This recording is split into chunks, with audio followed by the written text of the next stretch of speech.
குரு பிரம்மா, குரு விஷ்ணு, குருதேவா மகேஸ்வரா, குரு சாஸ்தா பரபிரம்மா தத்மஸ்ரீ குருவே நமக. குரு நன்றாக வாழ்க. நேயர்கள் எல்லாருக்கும் வணக்கம்.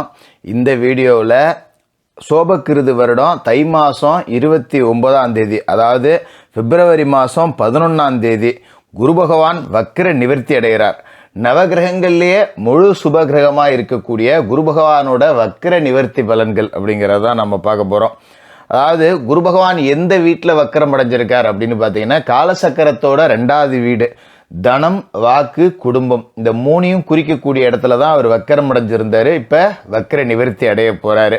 இந்த காலசக்கரத்தோட 2வது வீட்டில் குரு பலம் இழந்துட்டார். அப்படிங்கும்போதே உங்களுக்கு பார்த்தீங்கன்னா தனம், காசு பணம் அப்படிங்கிறது வந்திருக்காது. வாக்கு, கொடுத்த வாக்கு அப்படிங்கிறத காப்பாற்றிருக்க முடியாது.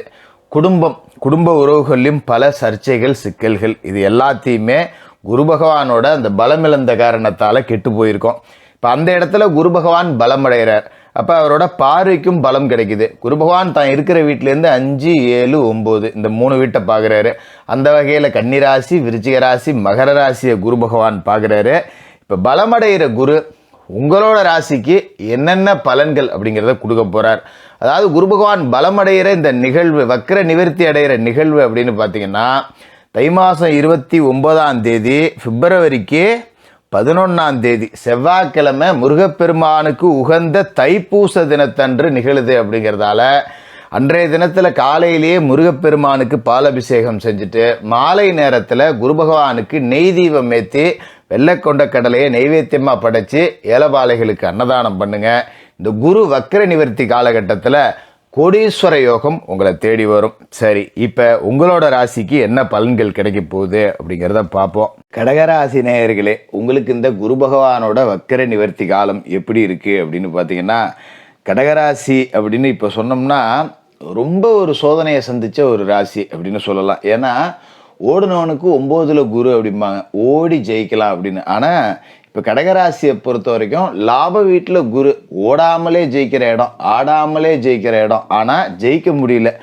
என்ன கஷ்டப்பட்டாலும் கூட 10 ரூபா முன்னுக்கு வர முடியல. 10 ரூபா கடனாக தான் ஆகுது. பிரச்சனைகளோட தாக்கம் அப்படிங்கிறது தான் அதிகமாக இருக்கே தவிர பெருசாக ஒன்றும் சாதிக்கவே முடியல அப்படிங்கிற ஒரு நிலை அப்படிங்கிறது தான் இருக்குது. என்ன காரணம்னா, குரு பகவான் லாப வீட்டில் இருந்தாலும் வக்கரமாகி போயிட்டார். பலம் இல்லை அவருக்கு. அவராலேயே பலம் இல்லாமல் உட்காந்துருக்காருங்கிறப்ப அவரால் நம்மளை ஒன்றும் செஞ்சு காப்பாற்ற முடியாது. மறுபக்கம் பார்த்தீங்கன்னா, அகப்பட்டவனுக்கு அட்டமத்தில் சனி, அது அஷ்டமத்தில் சனி மாட்டிக்கிட்டு படாத பாடுபடுது. நமக்கு கொடுக்க வேண்டிய கிரகம் கொடுக்க வேண்டிய இடத்துல இருந்துட்டு கொடுக்க முடியாமல் போயிடுச்சு. ஆனால் நம்மளை துன்புறுத்துகிற கிரகம் அப்படிங்கிறது வலுவாக உட்காந்துருக்கு. எதிராளிகளோட பலம் கூடி போச்சு, நம்மளோட பலம் குறைஞ்சி போச்சு அப்படிங்கிற மாதிரி தான். ஒரு சண்டைக்கு போனோம்னா 10 பேரை ஊட்டிட்டு நம்ம போகிறோம்டா, எவுத்தாப்பில் 100 பேர் வருவான், நம்ம கூட இருக்க 10 பேரும் ஓடி போடுவான் அப்படிங்கிற கதை தான் இந்த குரு வக்கர காலகட்டம், அஷ்டம சனி வலுவடைஞ்ச காலகட்டம். இப்போ உங்களோட பலம் கூட போகுது. எதிரிகளோட பலம் ஒரு பக்கம் கூடினாலும் உனக்கு சரிக்கு நிகர் நான் நிற்கிறேன்டா அப்படின்னு நீங்கள் எதிர்த்து நிற்கக்கூடிய அளவுக்கு இந்த குரு பகவானோட வக்கர நிவர்த்தி காலகட்டத்தில் பலம் அப்படிங்கிறது கூடுது. லாப வீட்டில் குரு பகவானோட அந்த பலம் அப்படிங்கிறது கூடுது. குரு யாருன்னு பார்த்தீங்க அப்படின்னா, உங்களோட ராசியை பொறுத்த வரைக்கும் 6க்கும் 9க்கும் அதிபதி, ருணரோக சத்ருஸ்தானத்துக்கு அதிபதியான குரு பகவான் பலமடைகிறார். அப்படிங்கும்போது எதிராளிகளை எல்லாத்தையும் சம்ஹாரம் பண்ண போகிற ஒரு அமைப்பு தான் வஜ்ராய யோகம். எப்பேற்பட்ட ஆயுதங்கள் வந்தாலும் அதை விட என்கிட்ட பெரிய ஆயுதம் இருக்குது. 10,000 ரூபா கடன் இருக்கா, வா 20,000 ரூபா நான் சம்பாரித்து வச்சுருக்கேன், இந்தா அப்படி 10,000 தூக்கிட்டு கிளம்பு அப்படின்னு கடனெல்லாம் அடைச்சிட்டு கம்பீரமாக நிற்கக்கூடிய காலகட்டம். அதுமாரி கடந்த காலகட்டத்தில் பார்த்திங்கன்னா நிறைய பிரச்சனைகளை சந்திச்சிருப்பீங்க. இந்த அஷ்டம சனி என்ன பண்ணியிருக்குன்னா, தோல்விகளை கொடுத்துருக்கும், துரோகங்களை கொடுத்துருக்கும், அவமானங்களை கொடுத்துருக்கும். திருமண திசையெல்லாம் அவமானம், நம்புனவன் முதுகில் குத்திருப்பான். கடகராசிக்காரர்களை நிற்க வச்சு சட்டையை ஊற்றிட்டு பார்த்தோம்னா முதுகில் குத்தப்பட்ட காயங்கள் தான் இருக்குமே ஒழிய நெஞ்சில் குத்தப்பட்ட காயங்கள் அப்படிங்கிறது இருக்காது.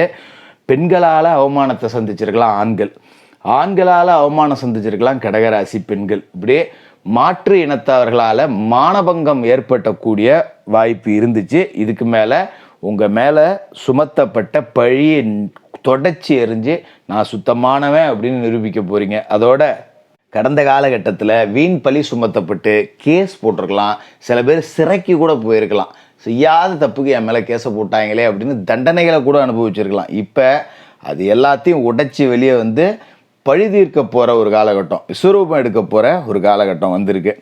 அதாவது 6ஆம் இடத்துக்கு அதிபதி பலமடைகிறார் அப்படின்னா எதிராளிகளோட பலம் கூடுன்னு அர்த்தம் கிடையாது. அவர் எந்த இடத்துல பலமடைகிறார் அப்படிங்கிறதையும் பார்க்கணும் இல்லையா? லாப வீடு அப்போ சத்ரு சம்ஹார அமைப்பு அப்படிங்கிறத உங்களுக்கு கொடுக்குறாரு. கடன் அடையும், நகை நட்டெல்லாம் மீட்டுக்கிட்டு வரலாம். சும்மா ஏதாவது ஒரு வீடு கட்டுறேன், ஒரு இடம் வாங்குறேன்னு கடந்த காலகட்டத்தில் நகை நட்டு பூரா போய் பேங்கில் கிடக்கும். இல்லைன்னா ஒரு வீடு கொஞ்சோண்டு காசு வச்சுட்டு ஆரம்பிச்சிருப்பீங்க, லோன் போட்டுடலாம் அப்படின்னு, லோனு கிடச்சிருக்காது. ஏதாவது ஒரு காரணத்தை சொல்லி, குப்பை காரணத்தை சொல்லி தள்ளுபடி பண்ணியிருப்பான், ஊடு பாதியில் நின்று இருக்கும். அப்படி இல்லைன்னா ஒரு இடத்த விற்றுட்டு மீதி பாதி வீட்டை வேலை செஞ்சுக்கலான்னு பார்த்தா இடம் விற்று இருக்காது, எவனா தட்டி விட்டு போயிருப்பான். இல்லைன்னா குறைஞ்ச விலைக்கு கேட்பான், இல்லைன்னா வில்லங்கம் வரும். இப்படியெல்லாம் கட்டுமான வேலைங்கிறது பாதியில் நின்று ஊரோட ஏச்சுக்கும் பேச்சுக்கும் ஆளான நிலைமை அப்படிங்கிறது இதுக்கு மேலே இருக்கவே இருக்காது. நான் எழுதி தரேன். அதேமாரி 11ஆம் இடத்துல ஒரு பலமடைகிறார் அப்படிங்கிறதால வருமானம் கூடும். எந்த ஒரு காரியத்தை திட்டம் போட்டாலும் திட்டம் போட்டபடி அதை நீங்கள் செஞ்சே தீருவீங்க. அதில் எந்த விதமான மாற்றமும் இல்லை. அதுமாரி உத்தியோகம் இல்லாதவங்களுக்கு உத்தியோகம் கிடைக்கும். வேலை வெட்டி இல்லாமல் இருக்கான், ஊர் சுற்றிக்கிட்டு இருக்கான், தெண்டை சோறு தின்னுக்கிட்டு இருக்கான்னு சொந்த பந்தங்களே தாய் தகப்பனையே கூட திட்டி இருக்கலாம். கணவன் மனைவிக்குள்ளேயே கூட பிரச்சனை வந்துடலாம். இந்த ஆள் ஒரு வேலைக்கும் போகாமல் ஊர் சுற்றிக்கிட்டு இருக்கான், இவன் கூட நான் குடும்பம் நடத்துறது படாத பாடுபட்டுக்கிட்டு இருக்கேன், இப்படி ஏச்சுக்கும் பேச்சுக்கும் ஆளானவங்க கூட நல்ல வேலைக்கு போய் உத்தியோகத்துக்கு போய் நானும் திறமசாலி தான், என்னை நீங்களாம் குறைச்சி மதிப்பிட்டீங்க அப்படின்னு நிரூபிக்க போகிற ஒரு காலகட்டம் இப்போ வந்திருக்கு. அதோட 9ஆம் இடத்துக்கு அதிபதி குரு தான் அப்படிங்கிறதால அவர் பலமடைகிறப்ப கண்டிப்பாக சொந்த வீடு அப்படிங்கிறது அமைஞ்சு தீரும். வீடு கட்டலாம், வீடு கிரகப்பிரவேசம் பண்ணக்கூடிய வாய்ப்பு அப்படிங்கிறது பரிபூர்ணமாக இருக்குது. தை 29க்கு மேலே இப்போ வீடு கட்டினது பாதியில் நின்னாலும் சரி, இல்லை இதுக்கு மேலே கட்டணுங்கிற யோசனை இருந்தாலும் சரி, நிச்சயமாக 2025 சொந்த வீடு யோகம் அப்படிங்கிறது ரொம்ப சிறப்பாகவே இருக்குது. இதில் குரு தசை நடக்கிறவங்க 100% இது எல்லாத்தையும் அனுபவிச்சே தீருவீங்க. மற்றவர்களுக்கு ஒரு 70 விழுக்காடு அப்படிங்கிறது நடந்தே தீரும். அதோட குரு பகவானோட பார்வை அப்படிங்கிறது பார்த்திங்கன்னா ராசிக்கு 3, 5, 7 இந்த வீட்டிலலாம் விழுவுது. 3ஆம் இடத்துல குரு பார்வை விழுவுதுன்னா சகோதரர்கள் உங்களுக்கு ஆதரவாக இருப்பாங்க. இந்த வக்கிர காலகட்டத்தில் சகோதரர்களோட ஆதரவு குறைஞ்சிருக்கும். இப்போ அண்ணன் தம்பி இருக்கான், அங்காளி பங்காளி எல்லாம் எனக்கு கோப்பா நிற்கிறாங்க, எனக்கு ஒரு பிரச்சனைனா எல்லாரும் வந்துடுவாங்க, பார்த்துக்க அல்ல அர்ஜென்ட்டுக்கு 10 ரூபா வேணா கூட கொடுத்து உதவ அண்ணன் தம்பி தயாராக இருப்பாங்க. அவங்களோட வாழ்க்கையும் முன்னேற்றத்தில் தான் இருக்கும் அப்படிங்கிறத இந்த 3ஆம் இடத்தோட குரு பார்வை அப்படிங்கிறது சொல்லுது. அதையோட 5ஆம் இடத்துல குரு பார்வை விழுவுது. பிள்ளை இல்லாதவர்களுக்கு பிள்ளை கிடைக்கும். புத்திரபாக்கியம் இல்லை, கல்யாணம் ஆகி 5 வருஷம் ஆகிப்போச்சு, எங்கேயாவது போனால் இன்னும் ஒன்றும் இல்லையான்னு கேட்டு கடகராசி பெண்களை கேள்வியாலேயே கொண்டு இருப்பாங்க. அவங்க எல்லாத்துக்கும் புத்திரபாக்கியம் கிடைக்கும், பயப்பட வேண்டியதில்லை. நீங்கள் பட்ட பாட்டுக்கு பலன் இருக்குது. எத்தனையோ கோயிலுக்கு போனேன், எத்தனையோ பரிகாரம் பண்ணேன், எத்தனையோ மருத்துவரை பார்த்தேன், எதுவும் நடக்கலைங்கிறவங்களுக்கு புத்திரபாக்கியம் அப்படிங்கிறது நிச்சயமாக இருக்குது. அதோட முக்கியமான விஷயம், பிள்ளைகள் நல்ல கல்வி கற்பாங்க, நல்ல வேலை கிடைக்கும். வரணமையாத பிள்ளைகளுக்கு கூட இப்போ வரன் அப்படிங்கிறது நல்லபடியாக அமையும். 7ஆம் இடத்துல விழுகிற குரு பார்வை திருமணமாகாதவர்களுக்கு திருமணம் அப்படிங்கிறத செஞ்சு வைக்கும். கூட்டுத்தொழில் நல்லபடியாக இருக்கும். விலகி போன நண்பர்கள் எல்லாம் ஒன்று சேருவாங்க.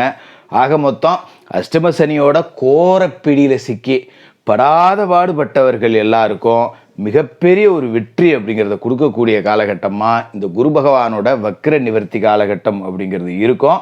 கடகராசிக்காரர்கள் செய்ய வேண்டியது என்ன அப்படின்னா, தைப்பூசத்தன்னைக்கு குரு பகவானோட வக்கர நிவர்த்தி நடக்குது. அன்னைக்கு விநாயகர் வழிபாடு செஞ்சுட்டு முருகப்பெருமானுக்கு ஒரு பாலபிஷேகம் செஞ்சுட்டு மஞ்சள் சாதத்தை குரு பகவானுக்கு நெய்வேத்தியமாக படைக்கணும்.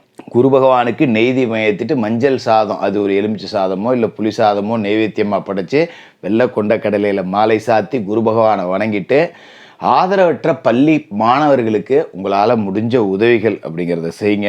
இந்த குரு வக்கர காலம் உங்களை குபேரனாக்கக்கூடிய காலகட்டமாக இருக்கும். உங்களோட எல்லா பிரச்சனைகளுக்கும் தீர்வு சொல்லி உங்களை போற்றப்படக்கூடிய மதிக்கப்படக்கூடிய ஒரு நபராக மாற்றி காட்டக்கூடிய காலகட்டமாக இருக்கும்.